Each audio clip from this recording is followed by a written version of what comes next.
दोस्तों welcome to MC classes. आज है 23 जून। तो 23 जून से जुड़े हुए जितने भी महत्वपूर्ण करंट अफेयर हैं वो आज हम इस वीडियो में डिस्कस करेंगे। पर वीडियो स्टार्ट करने से पहले मेरी आप सबसे रिक्वेस्ट है, आप वीडियो को लास्ट तक ज़रूर देखें, क्योंकि इस वीडियो में हर करंट अफेयर डिटेल्स के साथ बताए गए हैं। तो चलिए हम स्टार्ट करते हैं। फर्स्ट क्वेश्चन है, नवरक्षक क्या है, साथ ही हाल ही में यह चर्चा में क्यों था। तो नवरक्षक क्या है? तो नवरक्षक एक व्यक्तिगत सुरक्षा उपकरण है।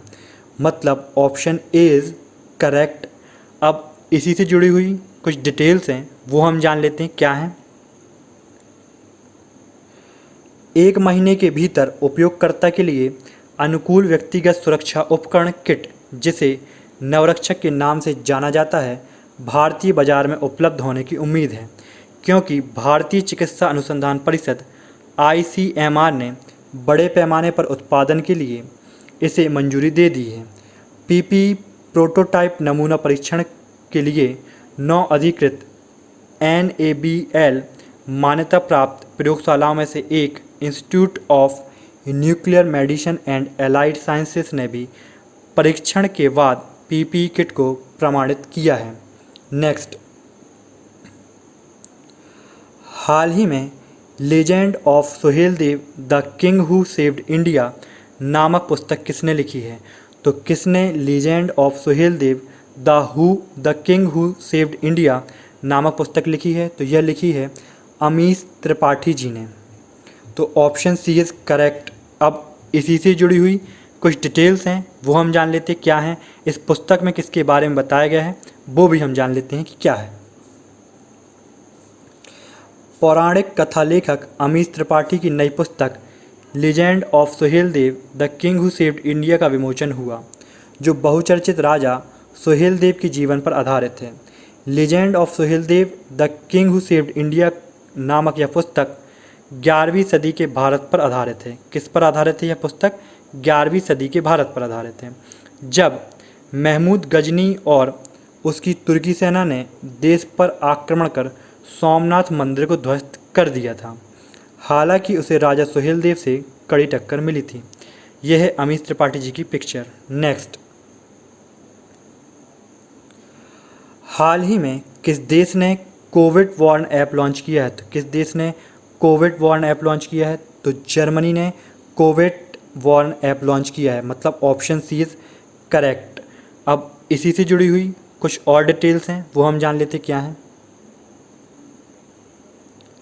जर्मनी ने कोरोना से बचाव के लिए एक ब्लूटूथ आधारित तकनीक पर चलने वाला ऐप लॉन्च किया है। इस तरह का ऐप भारत समेत ऑस्ट्रेलिया में भी काम कर रहा है। अब जर्मनी के राष्ट्रपति कौन हैं तो वो देखते हैं। तो जर्मनी के राष्ट्रपति हैं फ्रैंक वॉल्टर स्टीनमेयर। राजधानी है बर्लिन और मुद्रा है यूरो। ये है फ्रैंक वॉल्टर स्टीनमेयर की पिक्चर। नेक्स्ट, हाल ही में फोर्ब्स की टॉप 10 सबसे अमीर लिस्ट में कौन शामिल हुआ है? तो वो कौन है जो फोर्ब्स की टॉप 10 की सबसे अमीर लिस्ट में शामिल हुआ है? तो मुकेश अंबानी जी फोर्ब्स की टॉप 10 की सबसे अमीर लिस्ट में शामिल हुए हैं। मतलब ऑप्शन बी इज़ करेक्ट। अब इसी से जुड़ी हुई कुछ डिटेल्स है वो हम जान लेते हैं। टॉप 10 देखते हैं कौन कौन टॉप 10 में शामिल है। फोर्ब्स की इस लिस्ट में अमेज़ॉन के प्रमुख जेफ बेजोस पहले नंबर पर हैं। उनकी कुल संपत्ति 160.2 अरब डॉलर है। कोरोना काल में ज़्यादातर लोग ऑनलाइन ख़रीदारी को पसंद कर रहे हैं, इसी कारण जो अमेज़ॉन है वो फर्स्ट नंबर पर आ गया है। दूसरे नंबर पर माइक्रोसॉफ्ट के संस्थापक बिल गेट्स और उनकी कुल संपत्ति 109.3 अरब डॉलर है। ये दोनों कारोबारी अमेरिका से हैं। लिस्ट में तीसरे नंबर पर बर्नार्ड अर्नोल्ट एंड फैमिली है। उनकी कुल संपत्ति 103.2 अरब डॉलर है। वे फ्रांस के रहने वाले हैं।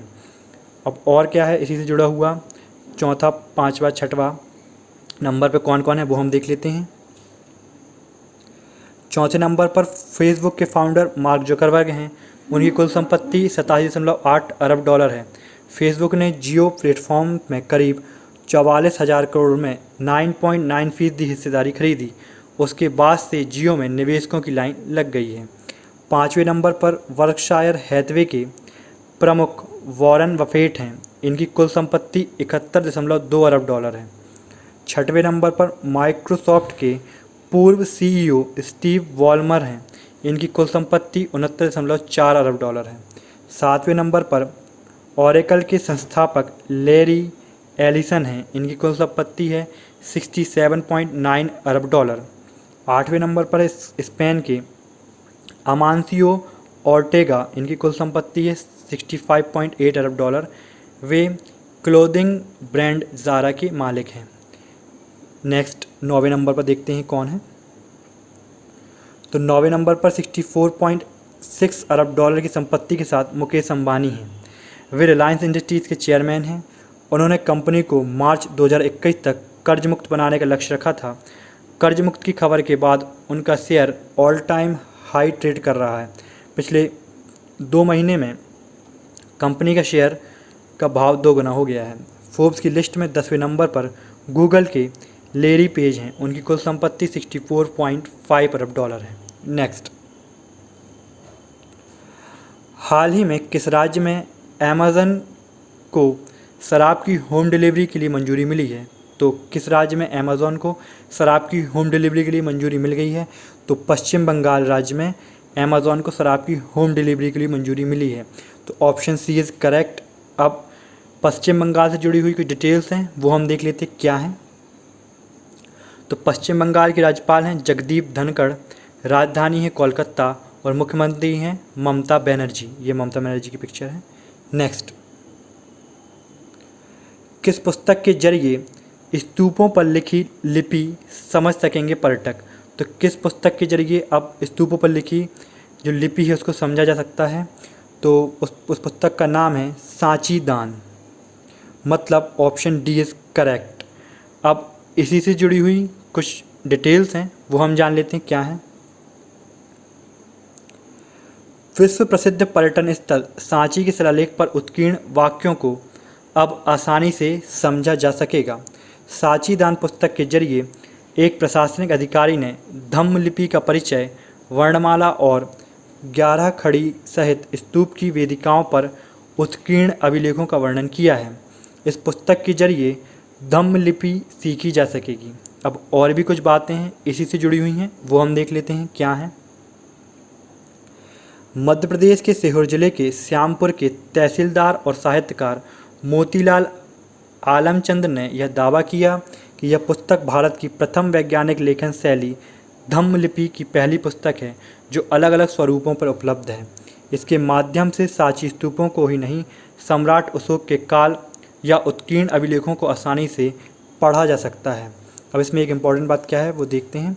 धम्म लिपि को ब्राह्मी लिपि भी कहा जाता है। क्या कहा जाता है? धम्म लिपि को ब्राह्मी लिपि भी कहा जाता है। नेक्स्ट, कौन सा देश दुनिया का सबसे अधिक प्रतिभूतियों वाला 12वां देश बना है? तो वो कौन सा देश है जो सबसे अधिक प्रतिभूतियों वाला 12वां देश बना है? तो भारत है सबसे अधिक प्रतिभूतियों वाला 12वां देश। तो ऑप्शन बी इज़ करेक्ट। अब इसी से जुड़ी हुई कुछ डिटेल्स हैं वो हम जान लेते हैं क्या है। भारत अप्रैल के अंत में 157 अरब 40 करोड़ डॉलर की अमेरिकी प्रतिभूतियों के साथ दुनिया का सबसे अधिक प्रतिभूतियों वाला 12वां देश बन गया है। अमेरिकी वित्त मंत्रालय के आंकड़ों से पता चलता है कि अप्रैल में भारत के पास उपलब्ध अमेरिकी प्रतिभूतियों में 90 करोड़ डॉलर की बढ़ोतरी हुई है। इससे पहले फरवरी में भारत के पास 177 अरब 50 करोड़ डॉलर की अमेरिकी प्रतिभूतियाँ थीं। हालांकि मार्च में इसमें काफ़ी गिरावट आई थी। नेक्स्ट, कौन सा भारतीय स्टॉक एक्सचेंज 1.7 ट्रिलियन डॉलर के बाजार पूंजीकरण के साथ दुनिया का 10वां सबसे बड़ा एक्सचेंज बन गया है? तो वो कौन सा भारतीय स्टॉक एक्सचेंज है? तो उसका नाम है option A is correct, Bombay stock exchange. Bombay stock exchange दुनिया का 10वां सबसे बड़ा एक्सचेंज बन गया है। अब इसी से जुड़ी हुई कुछ डिटेल्स हैं वो हम देख लेते क्या हैं। भारत के पहले सूचीबद्ध stock exchange Bombay stock exchange ने अपने प्लेटफॉर्म पर सूचीबद्ध सभी कंपनियों के संचयी बाजार पूंजीकरण के मामले में दुनिया के 10 सबसे बड़े एक्सचेंजों के बीच अपनी जगह बनाई है। वर्ल्ड फेडरेशन ऑफ एक्सचेंज के नवीनतम आंकड़ों के अनुसार BSI सूची में 10वें स्थान पर है, मतलब बॉम्बे स्टॉक एक्सचेंज 10वें स्थान पर है, जिसका बाजार पूंजीकरण 1.7 ट्रिलियन डॉलर है। सूची New York stock exchange 19.3 trillion dollar के मूल्यांकन के साथ सबसे ऊपर है।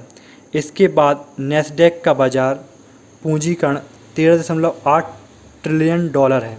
और भी इसी से जुड़ी हुई कुछ बातें वो देख लेते हैं क्या है। बॉम्बे स्टॉक एक्सचेंज भारत और एशिया का सबसे पुराना स्टॉक एक्सचेंज है। इसकी स्थापना 1875 में हुई थी। इस एक्सचेंज की पहुंच 417 शहरों तक है। मुंबई स्टॉक एक्सचेंज भारतीय शेयर बाजार के 2 प्रमुख स्टॉक एक्सचेंजों में से एक है। दूसरा एक्सचेंज नेशनल स्टॉक एक्सचेंज है। एशिया के सबसे प्राचीन और देश के प्रथम stock exchange Mumbai stock exchange है।